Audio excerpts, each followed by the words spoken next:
12वी केमिस्ट्रीमध्ये आता तुम्ही सगळेजण बोर्ड परीक्षा देऊन MST CET असेल, नीट असेल, JEE असेल, या परीक्षेच्या तयारीसाठी आता आपण दुसऱ्या टप्प्यामध्ये आलोत. सगळ्यांचा बोर्ड पेपर चांगला गेला आहे असं गृहीत धरावं का खरंच गेलाय? गेलाय का नाही? ज्यांनी रेग्युलर इथं येऊन परीक्षा वगैरे दिलते त्यांच्यासाठी नक्कीच चांगला जावं लागतंय. कारण मी बघितलो, एक 2-3 क्वेश्चन सोडले तर सगळेच्या सगळे क्वेश्चन आपल्या इथल्या परीक्षेतले होते.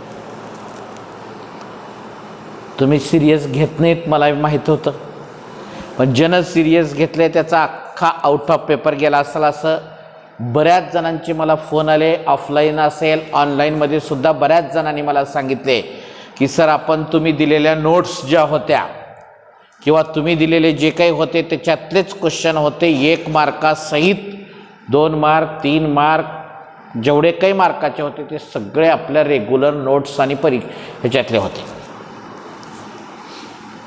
असो त्याच पद्धतीनं आता आपल्याला ह्या सेकंड टप्प्यामध्ये आपल्याला एंट्रन्स क्रॅश कोर्सच्या माध्यमातून आपणाला याची तयारी, ह्याला नियोजन लागतंय. ह्याला उगं काहीतरी करून नाही जमत. साधारणतः आपल्या हातामध्ये म्हणजे तुम्हाला माहीत आहे का CETचं परत डेट वाढलेले फॉर्म भरलाय का सगळ्यांनी? नीटचा सुद्धा फॉर्म भरायची तारीख आली आहे माहीत आहे का? आली आहे. आलं का लक्षात? त्याची 17 जुलैला नीटची परीक्षा होणार आहे तुमची. किती तारखेला? 17. आणि जूनच्या माझ्या मते पहिल्या आणि दुसऱ्या आठवड्यामध्ये तुमचा शेड्यूल आहे. म्हणजे रोज म्हणजे असं काही फिक्स तारीख नसते CETचे. आज कुणाचा पेपर असेल, उद्या वेगळा, असं वेगवेगळ्या टप्प्यामध्ये CETची परीक्षा होत असते. पण नीटचा पेपर एकाच दिवशी होतो. तर असा सगळा जर विचार केला तर साधारणतः 3 महिन्याचा 3.5 महिन्याचा कालावधी आपल्या हातात आहे नीटपर्यंत. CETचा विचार केला तर 2.5 ते 2.25 महिन्याचा कालावधी आपल्या हातामध्ये आहे. या सगळ्यांचा विचार केल्यानंतर आपण एक टाइम टेबल बनवलेला आहे की आपण कशा पद्धतीने घेणार आहोत. उगा मी चॅप्टर चालू केला 8 दिवस एक चॅप्टर पुन्हा असं नाही. तुम्हाला साधारणतः 25 चॅप्टर शिकवायचे. 11वीचे 9 चॅप्टर्स आहेत आणि 12वीचे 16 चॅप्टर्स आहेत. असे टोटल 25 चॅप्टरची तयारी करत असताना आम्ही साधारणपणे असा एक टाइम टेबल बनवलेला आहे. एप्रिल महिन्यामध्ये काय घेणार आहोत, मे महिन्यामध्ये काय घेणार आहोत. माझ्या केमिस्ट्रीचं मी केलेलं तयार टेंटेटिव्ह 25 मे पर्यंत माझं चालू शकते असं मी तयार केलेलं आहे टेंटेटिव्ह. किती? 25 मे पर्यंत. आणि त्याच्या पुढं 15 दिवसाचा CETचा परीक्षा पॅटर्न, CETची परीक्षा झाली की नीटचा परीक्षा पॅटर्न, असं सिस्टमॅटिकपणे पूर्ण नियोजन आहे. त्या नियोजनानुसार आता आजपासून ते साधारणपणे 2 आठवडे कंप्लीट, हा आठवडा आणि पुढला आठवडा 17 तारखेपर्यंत 11वी घेणार आहे मी अगोदर. 11वी मध्ये जे तुमचे 9 चॅप्टर्स आहेत ते 9 चॅप्टर्सचे सगळे की पॉइंट्स, त्याच्या परीक्षा, त्याच्या नोट्स, त्याचे असाइनमेंट, या सगळ्या गोष्टी तुम्हाला परत भेटतील अजून. आणि त्याच्या परीक्षा होतील. परीक्षा आता ऑफलाईन पण पद्धतीने घेणार आहोत आपण इथं. तर हा सगळा पॅटर्न चालणार आहे साधारणतः 18 ते 20. आता जरी टेंटेटिव्ह टाकलेला असेल तर 1-2 दिवस तिकडं ना तिकडं होत असते. तर गृहीत धरा की येणाऱ्या 15 दिवसामध्ये 20 तारखेपर्यंत तुमचं मी 11-20च घेणार आहे पूर्ण डिटेल. त्याच्यानंतर चालू झालं की मग 12वीचे चॅप्टर्स घेणार आहेत. ते सुद्धा तुम्हाला मी हे सगळा टाइम टेबल देणार आहे तुम्हाला. म्हणजे कधी काय घेणार आहे, कोणते चॅप्टर कधी घेणार आहे, हे सगळं शेड्यूल. ह्याला असं नियोजन केल्याशिवाय क्रॅश कोर्स होत नसतो. या नियोजनामध्ये परीक्षा कशा घेणार आहोत, काय घेणार आहोत, शिकवायचं झाल्यानंतर होल सिलेबसवर परीक्षा कशा होणार आहेत, हे सगळं डिटेलमध्ये अशा पद्धतीचं नियोजन आहे. या नियोजनानुसार आपण ॲटॉमिक स्ट्रक्चर हा चॅप्टर सुरुवात करत असताना तुम्हाला त्या चॅप्टर बद्दलचे मी आता काय आपल्याला काय बोर्डची परीक्षा द्यायची नाही, काय नाही, आपल्याला फक्त की पॉइंट्स लक्षात ठेवायचे. बरोबर आहे. त्या की पॉइंटचा विचार केल्यानंतर ॲटॉमिक स्ट्रक्चरमध्ये तुम्हाला काय काय माहीत असणं गरजेचं आहे, ते सगळ्या गोष्टी तुम्हाला घेणार आहे. त्यामध्ये आता ॲटॉमिक स्ट्रक्चर म्हणलं की काय आठवते का बघा बरं, 2 वर्षाखाली शिकलेलं आहे. हा,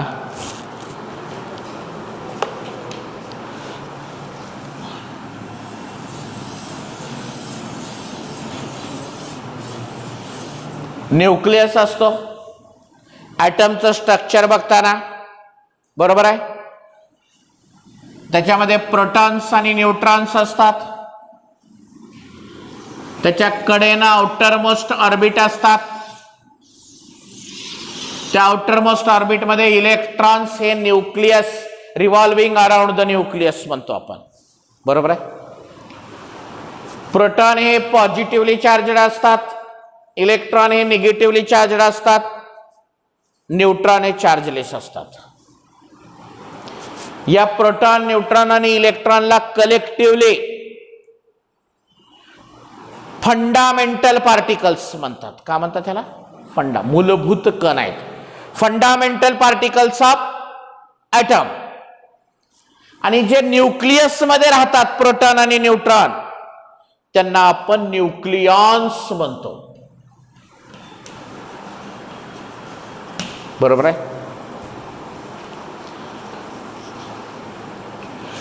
the number of protons is equal to number of electron. जेवढी संख्या प्रोटॉनची असते तेवढी संख्या इलेक्ट्रॉनची असते.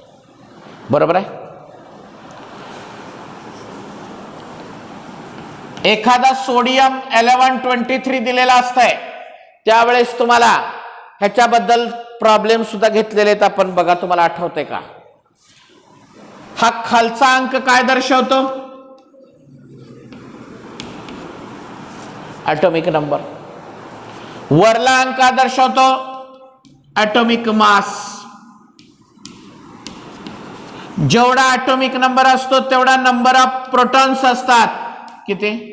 11. नंबर ऑफ इलेक्ट्रॉन्स किती असतात? तेवढेच असतात. जेवढे प्रोटॉन असतात तेवढेच असतात. आणि जर तुम्हाला नंबर ऑफ न्यूट्रॉन्स काढायचा असेल तर दोघांची वजाबाकी करा. 23 वजा 11 बरोबर 12. तर अशा गोष्टी तुम्हाला शिकायच्या आहेत सगळं की पॉइंट्स मध्ये. बरोबर आहे. रुदरफोर्ड एक्सपेरिमेंट आठवत आहे? A large number of alpha particles are bombarded on a thin gold foil. Alpha particle कुणाला म्हणायचं?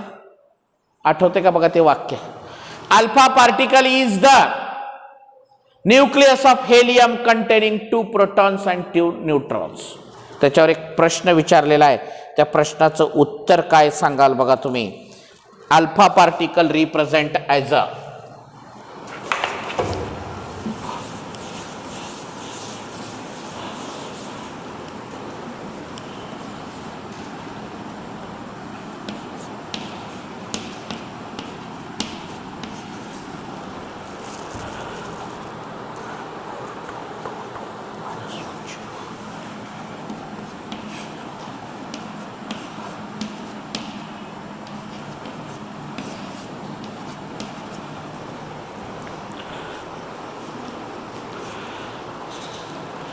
अल्फा पार्टिकलचं which representation is correct for alpha particles? आत्ताच म्हणलं तुम्ही alpha particle is the nucleus of helium containing 2 protons and 2 neutrons. 2 protons आणि 2 neutrons म्हणजे काय? Atomic mass 4 असलेला. म्हणजे तुमचं उत्तर काय येणार आहे? कशाहून सांगितलं तुम्ही? बरोबर आहे का? जे थिन गोल्ड फॉईल आहे त्याच्या पाठीमागे एक स्क्रीन लावलेली आहे, फ्लोरोसंट स्क्रीन. कोटेड विथ काय सांगा? कोटेड विथ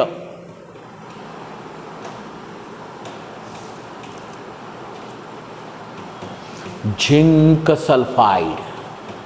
तर त्याच्यासाठी काय करावं लागेल? तर थोडं वाचावं लागेल. असं उगं इथं येऊन कीर्तन ऐकायला आले आणि येऊन जमत नाही. थोडंफार वाचन करावं लागेल. त्या ॲटॉमिक्स म्हणजे 11वीचे जे काही मी तुम्हाला शेड्यूल देणार आहे, तुम्हाला उद्याच्याला देईन शेड्यूल तुम्हाला, त्या शेड्यूलप्रमाणे थोडंफार का होणार तुम्हाला वाचावं लागेल. त्याच्याशिवाय तुम्हाला लक्षात येणार नाही. एक प्रश्न विचारला बघा, the number of neutron is in a C12 is.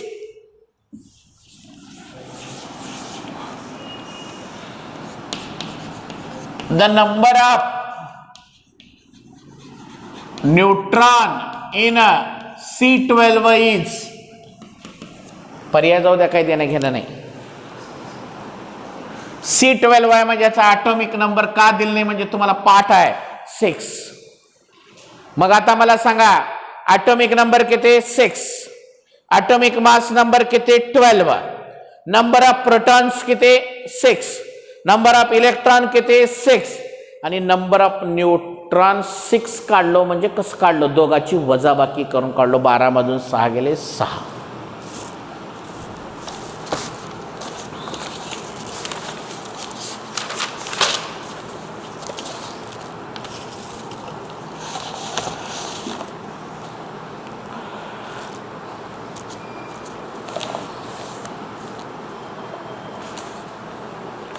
आता बघा किती एक खूप चांगला माझ्या मते CET 2015ला पडलेला एक प्रश्न आहे. The number of electron protons and neutrons in.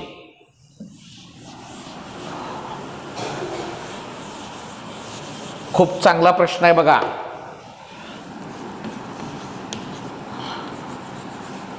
Serial लक्षात ठेवा बरं का. The number of electrons protons आणि न्यूट्रॉन्स. कोण कोण? Electrons protons and neutrons in P-3. कळालं? Phosphorus -3. 15 15 16 15 15 16 B 15 16 15 C 18 15 16 16 15 16 18 15 16 18. Number of electron proton आणि न्यूट्रॉन इन P-3 मध्ये काढा म्हणलंय तुम्हाला. P म्हणजे कोण? फॉस्फरस. बरोबर. -3 मायनस कधी असतंय? इलेक्ट्रॉन घेतल्यावर असतंय. -1 असेल तर त्याने 1 इलेक्ट्रॉन घेतला. -2 असेल तर त्यानं 2 इलेक्ट्रॉन घेतला. -3 असेल तर त्यानं 3 इलेक्ट्रॉन. म्हणजे या फॉस्फरसनं दुसऱ्याचे 3 इलेक्ट्रॉन घेतलेला आहे. मग त्याचा ॲटॉमिक नंबर किती आहे? 15. त्यानं 3 घेतले म्हणजे इलेक्ट्रॉन किती झाले त्याच्याकडे? 18. तुमच्या सिरियलमध्ये E पहिल्यांदा आहे. 18 नंबर 1ला असलेलं कोण आहे? पुढचं कसं काय बरोबर आहे ते मी सांगतो. प्रोटॉन संख्या बदलत नसते. ॲटॉमिक नंबर जेवढा आहे तेवढाच प्रोटॉन असतो. ह्याचा काही संबंधच येत नाही, कारण ह्याचं देणं घेणं नाही आपल्याला, कारण त्याचं इथं कुठंच इंडिकेशन नाही.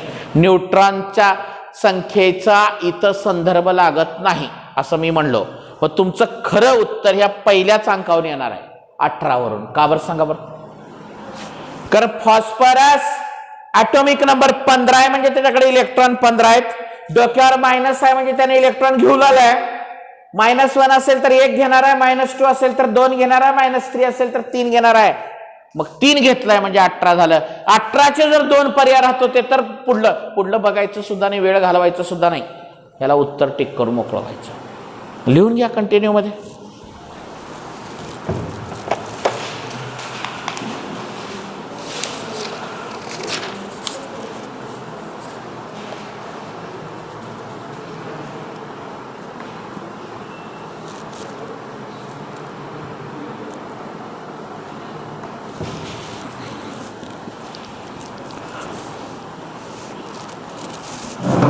ते वाक्य पूर्ण लिहा झालं तर ई म्हणजे इलेक्ट्रॉन्स, पी म्हणजे प्रोटॉन्स आणि एन म्हणजे न्यूट्रॉन्स इन P-3.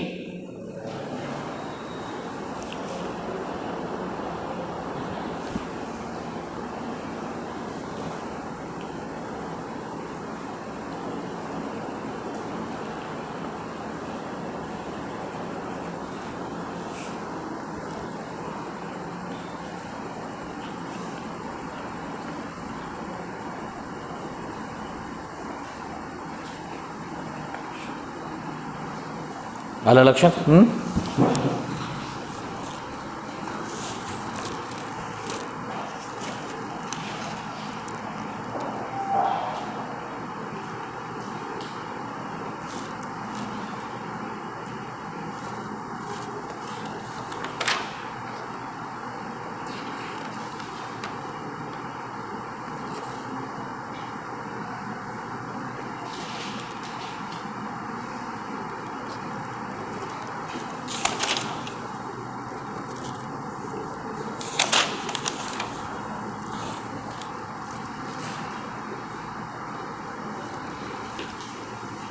लिहा question 1.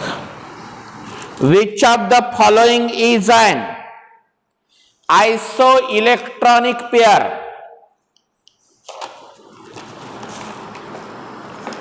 Which of the following is an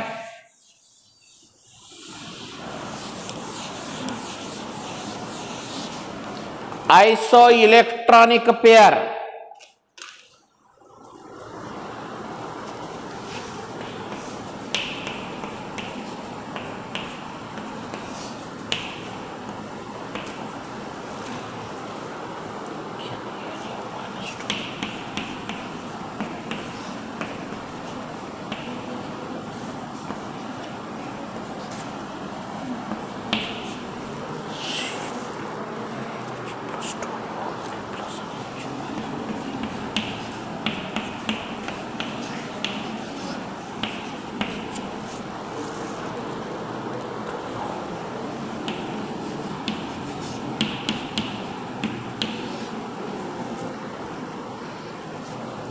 आयसो electronic कुणाला म्हणायचं सांगतो मी तुम्हाला.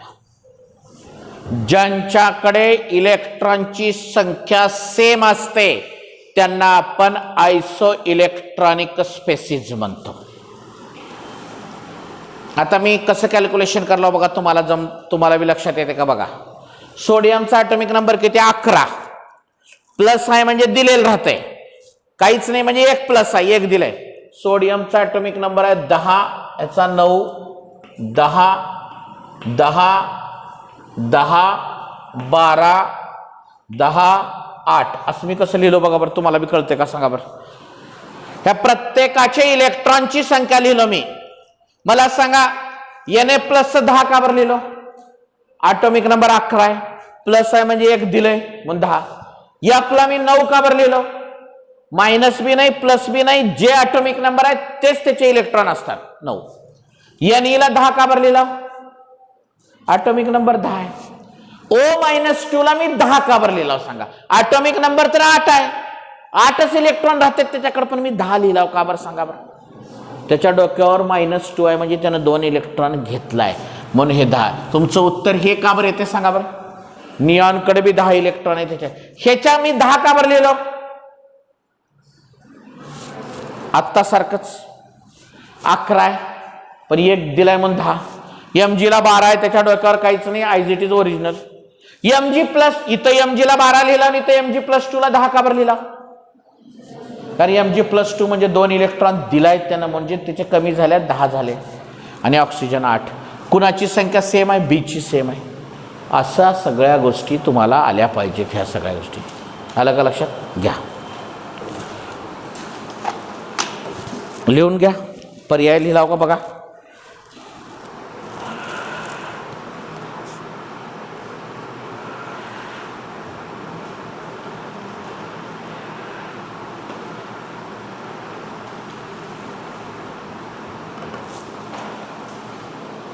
आता एक त्यांनी तुम्हाला एक प्रश्न विचारलाय बघा.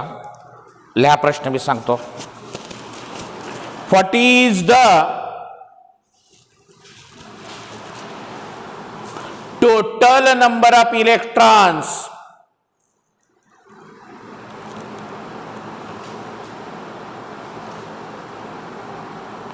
present in a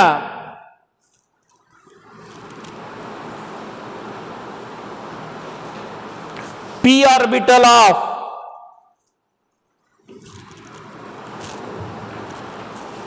an atom having Z is equal to 30. A 6, B 11, C 12, D 18. आता याचं उत्तर असं नाही सापडणार हो विचार केला. ॲटॉमिक नंबर 30 आहे. तुम्हाला ते ॲटॉमिक स्ट्रक्चरमध्ये इलेक्ट्रॉनिक कॉन्फिगरेशन लिहिण्याचा चार्ट माहीत असेल तर काय येते सांगा. 1s2 2s2 2p6 3s2 3p6 4s2 3d10. आता याच्यात p ऑर्बिटलमध्ये इलेक्ट्रॉन किती आहेत मोजा बरं. इथं एक p ऑर्बिटल आहे आणि इथं एक आहे. किती आहेत 12. 6 12 उत्तर. आता जर हाच प्रश्न त्यानं how many electrons are present in s orbital म्हणला असतं तर 2 आणि 2 4 आणि 2 6 आणि 2 8. How many electrons are present in d orbital म्हणलं असतं तर 10. असं काढता येईल का. मग आता मी प्रत्येक प्रश्न वेगळा बघला सांगला तुम्हाला. मी रिपीट सेम घेणार नाही. वेगवेगळे घेतले की तुमच्या डोक्यात ते आयडिया क्लिअर होते. इथं त्याच्या बाजूला ते असं करा आणि तुम्ही उत्तरात तो तुमचा पर्याय राईट करून घ्या.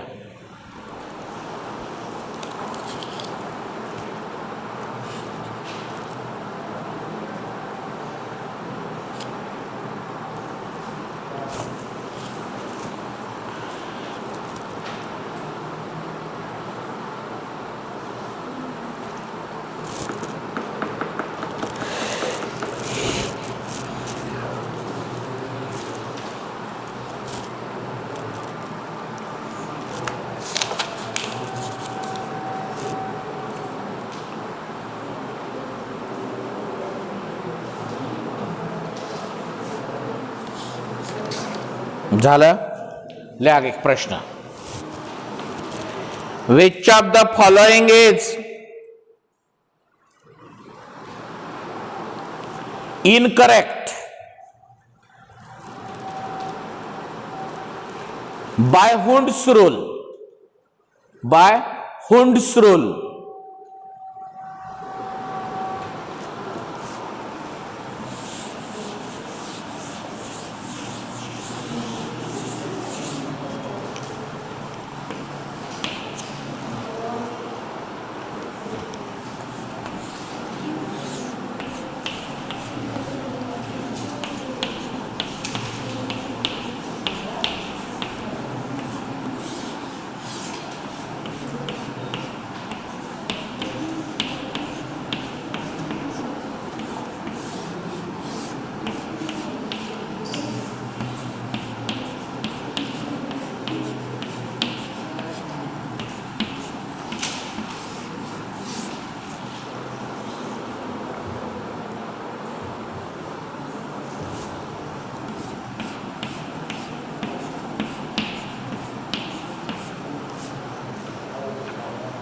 कोणतं हुंड्स रूल नुसार इनकरेक्ट आहे, चुकीचं आहे.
सांगा कोणतं चुकीचा इनकरेक्ट?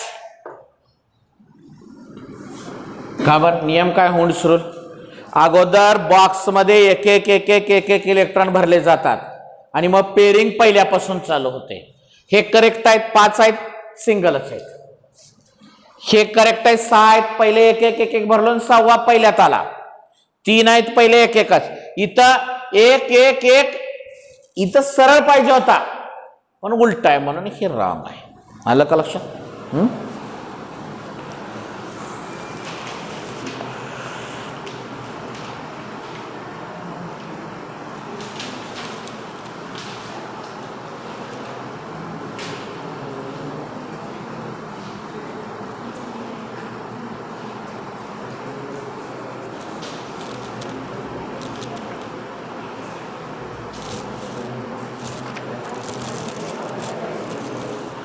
तर थोडंफार तुम्हाला ॲटॉमिक स्ट्रक्चर वाचावं लागेल, कारण आता थोडं हायर लेवलचे क्वेश्चन आहेत. त्याच्यासाठी तुम्ही थोडंसं वाचन करा. तुम्हाला नोट्स असाइनमेंटसुद्धा मिळतील. आलं का लक्षात? ऑनलाईनच्या विद्यार्थ्यांना स्पीड पोस्टनं पण मिळतील. आलं का लक्षात? तर आपण तुम्हाला सगळं शेड्यूल वगैरे सांगेन, त्या पद्धतीनं करूयात. कळालं?